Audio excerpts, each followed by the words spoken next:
Hi, good afternoon. Welcome to the marketplace. Coming up, demand for dollars by businesses continues to hit record levels despite the Bank of Ghana's assurance of adequate reserves to support Cedi. Also coming up, government raises 6.96 billion cedis via Treasury bills, the biggest so far this year, as interest rates fall marginally. Plus, Ghanaians who fail to disclose their sources of taxable income from overseas risk being penalized by the Ghana Revenue Authority. Of course, we have the judicial process where we can go to court and ask the judiciary to help us enforce collection of the tax. And for us, we will use all enforcement procedure to pursue collection of the tax. My name is Daryl. Kwawu. Thanks for being with us. Details coming up.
That was your look at the currency market. Well, demand for dollars by businesses continues to hit record levels despite assurances by the Bank of Ghana of adequate reserves to support Cedi.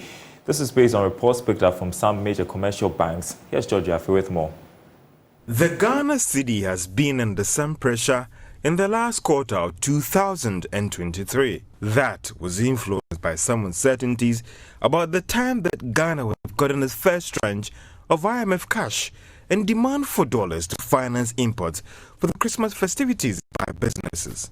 So it was the expectation that with the IMF inflows coming in last month, that would have gone a long way to deal with this uncertainty as well as speculative activities. But it's been almost a month now and demand is still high. Well, some of these commercial banks are linking it to fresh dollar demand to finance imports that came in December 2023 during the Christmas festivities. Now, government has also been forced to make some payments to the power producers with threats that they'll shut down their operations. These developments have contributed to the current pressure on the Ghana Cedi. Some of the commercial banks are also blaming Ghana for not doing enough to meet the demands of businesses. But sources close to the central bank have argued that they are being strategic with their position, despite reserves crossing the $6 billion mark for last month. Some have also argued that with the Bank of Ghana's current dollar position, being active on the market with foreign exchange might not be a bad idea, as it will go a long way to help deal with the current pressure on the local currency. Well, economist and research lead at GCB Capital, Kari Boti, joins me on Zoom to discuss this. Good afternoon to you, Kari. So why are we seeing this surge in demand for dollars from the business community? We expected the inflow of the IMF cash to bring some ease. Well, good afternoon, and good afternoon to your listeners. Yes, rightly so, but we need to also understand the context. Usually, the quarter one period is one known for volatility, and it's so because we would have imported so much around the festive season, and the letters of credit established, and of course, payment for these things are being honored usually in the first few months of the year, really, and that is where this pressure comes from. You would see that we would have exhausted or used up a lot of petroleum imports for the Christmas period. Goods and services that we consumed for the period are all being paid for, and so naturally you will see a lot of demand from the corporate, from the OMCs and the BDCs that do import oil, And I think largely that is the situation on the market. On the flip side, yes, 600 million from the IMF and probably some other 300 million from the World Bank. The reality again is that if you look at fundamentals, where our reserves are, the reserve cover versus what we knew existed before, we are still very much vulnerable. I think 2.7 months of imports is what I've seen on the gross reserve. When you look at net reserve, there's about 1.1 months of import. Those are still vulnerable levels. And Bank of Ghana, I don't think is in position where they could do a lot of intervention on the market. So you see that the activities of the market is quite limited, and those explains why the liquidity situation will be what it is. That said, about just under 2% depreciation year to date is not very alarming given the context really, and that is where we should find comfort from. Okay, I mean, you mentioned the Bank of Ghana, and some have criticized the central bank for not doing enough to meet the demand from the business community. The central bank has assured there's enough in the reserve. Well, yes, I didn't get that question. If you could come again. No, I was just raising the point that some have criticized the central bank for not doing enough to meet demand from businesses for dollars. I was asking whether or not you agree. And since the Bank of Ghana has given assurances that there's enough in the reserves. Well, yes, we may have gotten a little bit more in the reserves relative to what it was. But the reality is that are we at levels that we are happy with? Are we at levels that we could feel free and intervene on the market? I really don't think so. So they will still have to manage the reserve with caution, and I think that is what they are doing. Usually, you will see the intraday interventions on the FX market, and you see the forward auctions. We've limited the forward auctions now to just the BDC's auction, which is 20 million every fortnight. The regular one to the market is not there anymore. The intraday volatility smoothing activities they do, I think for last week there was nothing, and in recent times they haven't been very active on that space really. It just tells you the need to manage the liquidity situation on the market, and which is what they are doing. So we may have to look at it within that context that yes, not the stability we would have expected with the inflow of the IMF funds. That's true. But then relative to where we are and the vulnerabilities we face, yes, the CD is stable at 2% year-to-date depreciation. Last year, at end of January, it was over 21% really. So the context matters, and it's a relatively better position compared to what would have been or what we've seen in previous years. But in terms of what we aspire to be, yes, that is where the concern is. But we could trace down to how vulnerable the reserves are and the need to manage it cautiously so we do not misbehave it. Yeah, I mean, in terms of the city performance, you say there's no cause for alarm yet. But what are the implications if the demand continues to surge on the economy as well? Well, I don't think it's a possibility, but again, the reality is that in the time we're in, we are getting closer to completing external debt restructuring.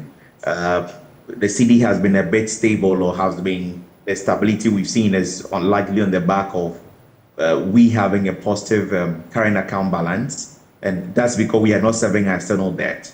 So that said, with us approaching the conclusion of external debt restructuring and the talk of moratorium, at least for the next 2 or so years, as we are being told, that will mean that we will still suspend external debt service for the next maybe 1 or 2 years, which gives us some respite, really, and gives us the room to build buffers going forward. And of course, the completion of the external debt restructuring should bring back some confidence in the local economy. Perhaps you may begin to see some FDI interest in the local economy, and of course the sentiment around externalizing investment, portfolio investment and all of that could have maybe improved a bit. And those are the ways we could see stability on the market, maybe for the time being, until we resume external debt service payment again. And of course, once we complete the second review of the IMF program, is almost imminent, right? I mean, by March, we should hear the team is in town.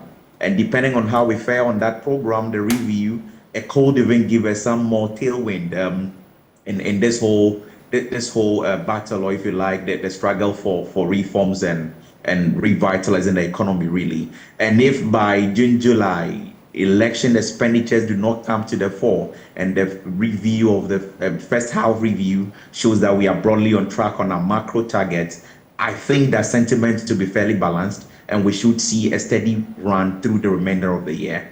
But as it stands now, of course, we all have the risk factors behind our minds, and that will influence behaviors. I'm not seeing a lot of speculation, but I'm seeing effective demand from the corporate sector, which is influencing the dynamics of things are. That will ease at some point. And once that ease and we get into the second quarter, maybe the other source of pressure will be the repatriation of dividends for the multinationals. But when we get to that bridge, we'll see how it could be crossed also. All right, Courage Buti, we'll leave it here. I know you have to run into another meeting. Recently, DCB Capital, I appreciate your time with us this afternoon. While government raised 6.96 billion cedis via Treasury bills, the biggest so far this year.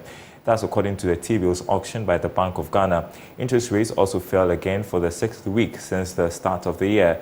Joining me is Patrick Edem Agama, who is head of trading at Republic Securities. Patrick, how significant is this? Is this 6.96 billion cedis raised by the government? We are told it's the highest so far. What is driving this surge as interest rates continue to fall? Well, good afternoon to you, Daryl, and your viewers. It's quite significant.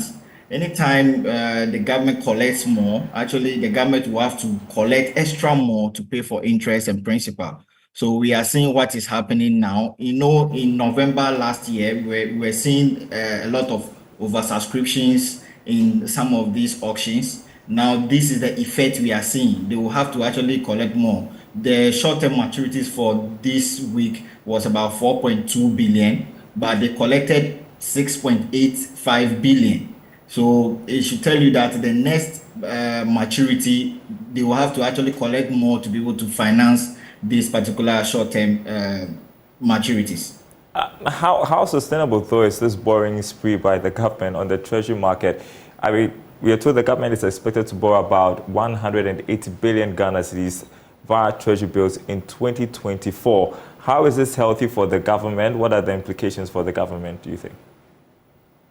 Well, the sole reliance on the Treasury market here is not going to be sustainable if they continue this trend, but we are expecting other confidence in the external bond market or even the domestic bond market to be able to give them more chance to be able to access more funds. For this era we are in, they even expect to pay 5% cash coupon on the new domestic debt bonds next week. So they even have to collect more. And even if you look at the maturity schedule, you see that from 26th February and even the first week in March, they will have to also cough out a lot of money to settle these maturities. So there's still a lot to do, and we hope the confidence is restored fully to the market so the government can be able to finance these maturities. But on the whole, how did the auction fare on Friday? Well, we saw all the three bills dropping by some basis point. The 91-day dropped to 27.99, dropping by 30.16 basis points. The 182-day also fell by 35.55 basis points to close at 30.44%. Also, the 1 year, which is the 364-day bill, also dropped by 39.99 basis points to close at 30.99%. We expect this trend to continue because the pricing guidance system is working. So we expect the downward trend to continue for some time. Well, let's turn to the stock market. Tell us how trading ended on Friday. We understand Unilever and Farm Milk were the gainers for last week. Yes, they led the market, gaining 10% and 1.45% respectively. We also saw a dip in Das Pharma by 10% value. They lost about 10% value. We are again seeing Unilever and Farm Milk seeing a lot of interest that's on the buy side. There's still interest on the buy side, so we expect them to rise again in the coming weeks to come. But also on some banking stocks like Car Bank and I'll say Societe are seeing some sell side pressures, and we expect this to also continue for some time. Well, speaking of banking stocks, we are also expecting an increase in the share price of Access Bank this week. Tell us what's happening there and what your forecast is. Well, with regards to all that's happening in the global market, with regards to what happened also in Nigeria, with regards to the passing of the group holding, there has been some interest in Access Bank. We don't know why this is actually rather keeping interest increasing in the bank instead of the other way in other advanced markets. What we see that if there is a loss or something happening, we see the share price actually moving downwards, but this one we are seeing interest rather mounting in this equity. It also came out from how it became a news the weekend about the passing of their group CEO. So maybe the sympathy to that stock is actually rising in this market as well. Yeah, like you point out, you'd expect that news of the death of the founder, Herbert Wigwe, would have caused an upset sort of on the stock market. But like you point out, it's rather the opposite. How normal is this, if I should ask? And is it just for the time being, or you think this is sustainable? Well, I think it's for the time being. By the time the fourth quarter or the full year performance of these banks start coming in, we will actually see the real movement of these stocks. You know, there's still some restriction on dividend payment by these banking stocks, which is not good for this market because we have a lot of dividend investors in this market. So we don't expect this news to have too much effect on the stock. All right, Patrick Edem Agama, Head of Trading, Republic Securities. I appreciate your time. Well, next, Ghanaians who fail to disclose their sources of taxable income outside the country risk being penalized by the Ghana Revenue Authority under the Voluntary Disclosure Program. It forms part of the authority's strategy to increase revenue generation for the country. Here's more in this report. This was disclosed by the Commissioner of Domestic Tax Revenue Division, Edward Sherma, on the sideline of a management retreat in Takoradi. According to him, the Voluntary Disclosure Program will allow resident persons with income abroad to disclose without payment of penalty. In 2016, when we amended the Income Tax Act, when we passed the Income Tax Act 896, Ghana moved away from the source jurisdiction to global source. Now, with the global source, what it means is that if you're a resident person in Ghana, wherever you are earning income, you have to disclose that income for purpose of tax in Ghana.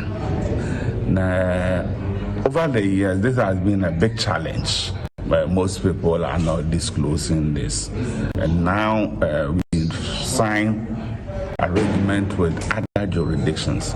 Currently, we have over 145 countries that are providing us with information on resident Ghanaians having accounts elsewhere. So with this, what we've done is that how then do we ask these people to disclose such information? So we've gone through a process coming up with how individuals, persons, that is companies, entities that have this income and have not disclosed to the Ghana Revenue to use this opportunity to provide the source to Ghana Revenue, so that if the source is coming from a taxable source, then they are required to pay the tax to. On sanctions to be applied to those found culpable, he said there are administrative sanctions and judicial sanctions. For us, you know, we have the administrative sanction and we have the judicial sanctions. So for us, we first raise the assessment on you, expecting you to come and pay. If you fail to pay, of course, we have the judicial process where we can go to court and ask the judiciary to help us enforce collection of the tax. So when it gets there and they take that decision, that is the decision for the court. But for us, we will use all enforcement procedure to pursue collection of the tax. The retreat is on the theme Tax Transparency and Certainty, the GRA way. For Joy Business, in Athalia Kwanzaa, Western. All right, you're watching The Marketplace. We have some exciting news coming up, a new addition to our programming, The Entrepreneur in You ahead. I'll be speaking with the Chief Executive of Maxwell Investment Group. There you see me, your shorts. That's right after this break.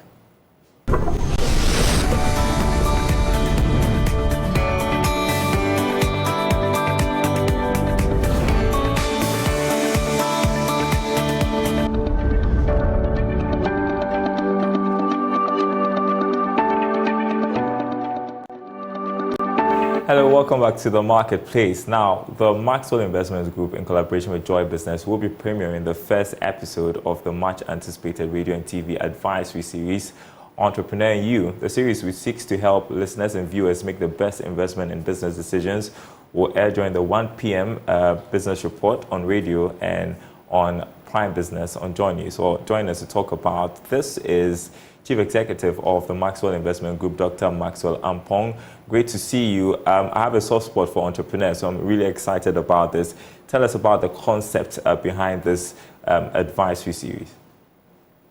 It's a pleasure to be here. The Entrepreneur in You series is crafted as a beacon for aspiring and established entrepreneurs alike. We're not just going to throw about big terms and explain them about. No, it's about uncovering the vast potential within each entrepreneur in Ghana and also beyond Ghana, since this will also premiere on DSTV channel 421. We want to provide our viewers with knowledge, strategies, and the inspiration to navigate the business landscape, which we all know now is very volatile. And it's a known fact that no economic revitalization can happen on a national scale without nurturing a fertile entrepreneurial landscape for me, for you, and everyone that has the entrepreneur in them. Yeah, I mean, you talk about the business landscape, which is volatile. What sort of topics are you hoping to treat during this period that you think would be helpful for entrepreneurs to surmount or sort of overcome the challenges businesses face during these times? The context is going to be very informative and very impactful to our viewers. We have designed it such that small businesses, MSMEs, self-employed can take up these knowledge and nuggets that we are going to input into these series and make something of themselves. The idea is to travel and journey with them. For instance, the first episode you spoke of will be about the BCG matrix, the Boston Consulting Group matrix. Such a matrix, such a strategy can be applied by both the provision store owner, the self-employed phone repairer, to anybody that has a diversified offering, be it product or services. Which is why I started off by saying this is not just about speaking on the topic, it's about making it practical, it's about making it impactful. It's about making sure that we journey with our viewers from the time they watch it up through till we give them business support as well, and also bringing on people with inspiring stories. Because for entrepreneurs, we have to be inspired within in order to do what we do. It's the risk-taking of entrepreneurs, it's the vision of entrepreneurs that drives industries, that revitalizes their sectors, and we intend to pay a quota to that. So the target audience for this brilliant advisory series is just entrepreneurs? The target audience span from budding entrepreneurs who are just embarking on their ventures to seasoned business owners looking to scale their businesses. So we are here for the innovators, we're here for the dreamers, we're here for those who seek to make a mark on industries, whether you're just running a startup from your garage or from the front of your house, to those that have raised some capital and want to scale up and want to do the right thing. All right, you just have 1 minute to speak to our audience right now. Tell them what to expect during this period when Entrepreneur in You airs. Our audience can expect a very informative and impactful mix of content that we will design to empower you and also educate you.